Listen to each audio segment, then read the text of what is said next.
They say when a woman marries, she inherits not just a man, but his secrets. What they never told me was that sometimes those secrets are older than the man himself.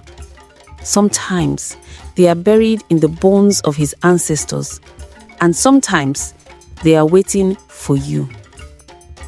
I left Dibia Ife's hut with my heart pounding like a war drum. His words echoed in my ears. You must choose. Stay and become part of the curse, or leave and risk the spirit's wrath. But how do you leave a curse that knows your name?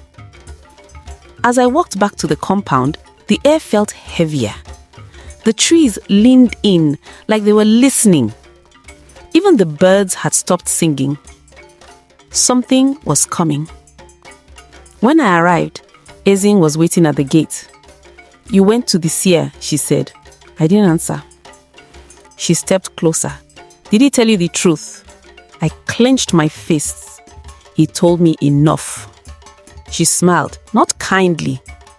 Then you know you can't run. I'm not running. I'm ending this. Her eyes darkened. You think you are strong enough? I know I am. She laughed. A sound that didn't belong to a human throat. Then you should know the truth about your own bloodline. I froze. What do you mean? She leaned in, her breath hot against my cheek. Your grandmother wasn't just a priestess. She was the one who cursed me. My knees buckled. She tried to stop me from saving Obi. She failed, but her blood runs in you, and now the spirit wants you too. I stumbled back, gasping, No, that's not possible. Oh, it is, she whispered. And tomorrow night, you will take my place. Some women inherit jewelry. Others inherit land. I inherited a war. One my grandmother started. One my mother ignored. And one I was now forced to finish. The spirit didn't care that I was innocent. It only cared that I was next.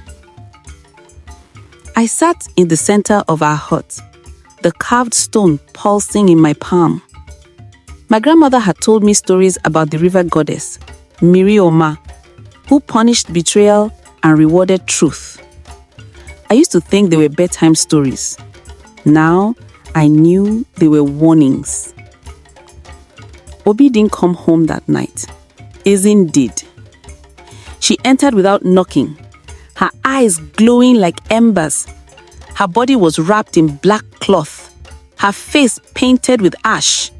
She looked less like a mother and more like a messenger from the underworld. It's time, she said. I stood. I'm not doing it. She smiled. You don't have a choice. I do, I said, and lifted the stone. She smiled. You don't have a choice. I do, I said, and lifted the stone. She smiled, fading. You think that stone will save you? No, I said, but it will summon her.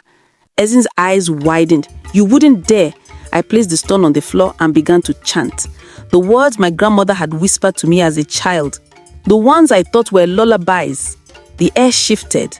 The walls trembled. The ground beneath us began to hum. Ezinne lunged at me, but the stone glowed red hot, forcing her back. You've awakened her, she hissed. I know, and she's angry. Outside, the wind howled. The river overflowed. The villagers gathered, drawn to the sound of drums that no one was beating. And in the sky, a crack of lightning split the clouds, revealing a figure made of water and fire, eyes blazing, voice echoing through the valley. Bring me the one who broke the law. If you followed Nnenna's journey this far, you already know this isn't just a story. It's a reckoning. In part 3, the final chapter, the spirit will judge, the curse will either be broken or passed on, and Nnenna will face the ultimate choice: sacrifice her love or sacrifice her soul. Don't forget to subscribe, turn on the notification bell so that anytime I post an interesting story like this, you will be the first to be notified. See you in the next part. Bye.